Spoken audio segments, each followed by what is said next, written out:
So we also should reconsider the formats in which we're delivering vocational training. We do have some certification programs, but trying to traditionally deliver vocational education through a traditional 17-week semester is probably not always the most effective and efficient way for those students to get their training, get their certification, and get to work. And I'd like to think of new ways of doing that, utilizing technology and off-calendar, off-academic calendar processes. So along these same lines, it's not well understood, but 80% of California's law enforcement officers are trained at our community colleges. And it's an incredible opportunity to, I think, get involved with those training programs and make sure that our police force is developed in a way that is free of implicit bias and able to manage situations with nonviolent techniques. We could include in our police training programs personality tests in order to help make sure that students, new cadets, have the right disposition to be law enforcement officers. We can train them in nonviolent techniques. And in fact, we could be on the leading edge of developing new categories of public service officers who can do things like write traffic tickets or deal with homeless issues or mental health issues, who have an expertise in those areas. And while on the subject of our community college's role in criminal justice, the Project Change program is a really unique one that I'd like to expand. It actually takes community college instruction into juvenile prisons and helps those kids come out of prison with a degree or on track to get a degree from the community college and become contributing members to society. So overall, those are the academic, student-focused, student outcome-focused goals I have. I also mentioned that a priority is to increase transparency in the organization of the community college district itself. And as Richard pointed out, it's almost a $500 million budget. In fact, the community college, the taxpayers of San Mateo County have approved over $1 billion worth of bond funding for the community colleges with interest payments. That's almost it's over $2 billion worth of authorizations for building physical plant at the community colleges. But yet there's precious little oversight that goes on in watching how the district spends its money.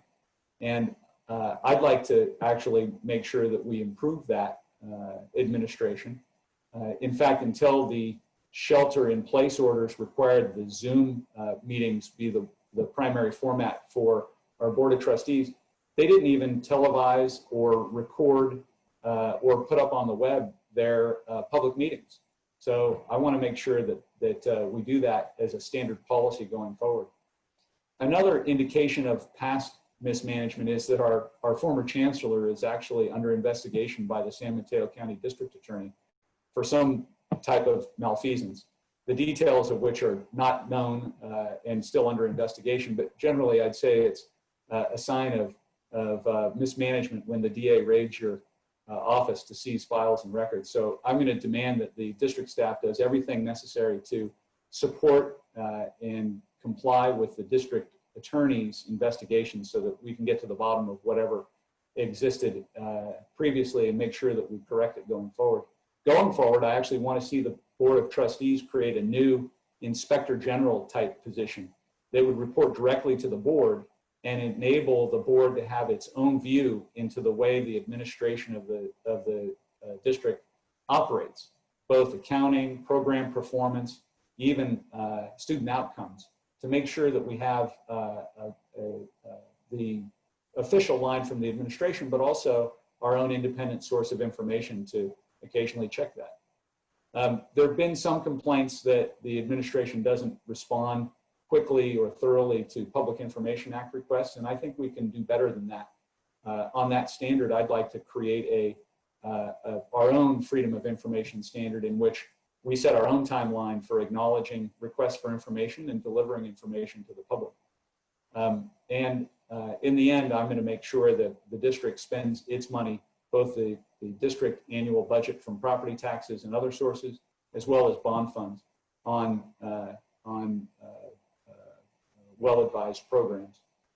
And finally, I won't participate in board meetings where we don't have public access, and I won't be participating in no bid contracts unless it's an extremely good reason.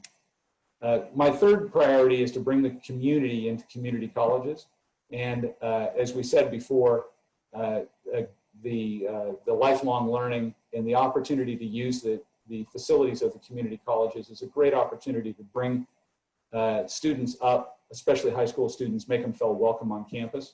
One of the things I'd like to do is to take these multi-million-dollar, beautiful, high-end athletic facilities and open them to the public so that we can have a day visit at a nominal fee, and so that anybody can use those facilities that our taxpayers paid for through bond funds.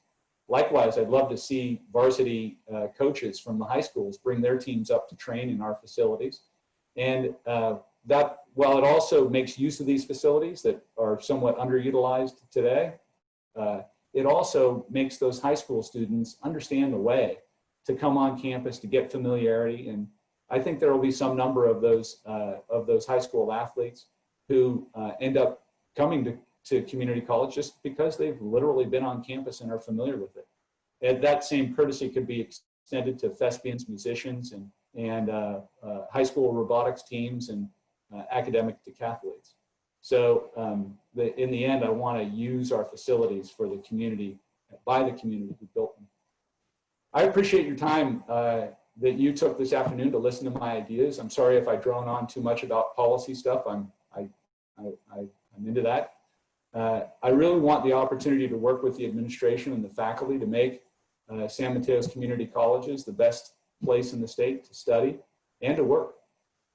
Most importantly, I want to protect and expand our community colleges' role in enabling access to higher education and upward social mobility, especially for those communities that are disadvantaged and for those families who are first-generation college students.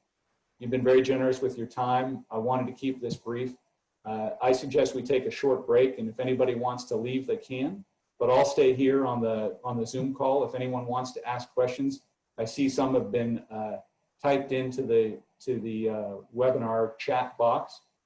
Richard, yes. I'll ask you to summarize some of those. And if anybody wants to raise their hand and fire a question, I'll stay here. But again, thank you very much for your time. And I hope that you'll support me in this effort. So that completes the announcement portion of this event. As John said, if you would like to stay for the question and answers and submit your own questions, we already have a few here. Feel free to submit those.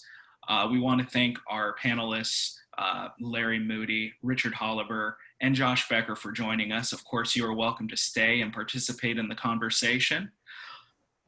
For now, we will go ahead and shift. Well, hold on. I want to plug the website. Before you get off, make sure to visit johnpimentel.com. John has done a very thorough job of laying out his ideas of what he would like to accomplish as a Board of Trustee member. And be sure to follow us on social media. John has a Facebook, a Twitter, and a LinkedIn. All of those are John for SMCCCD, 3 C's.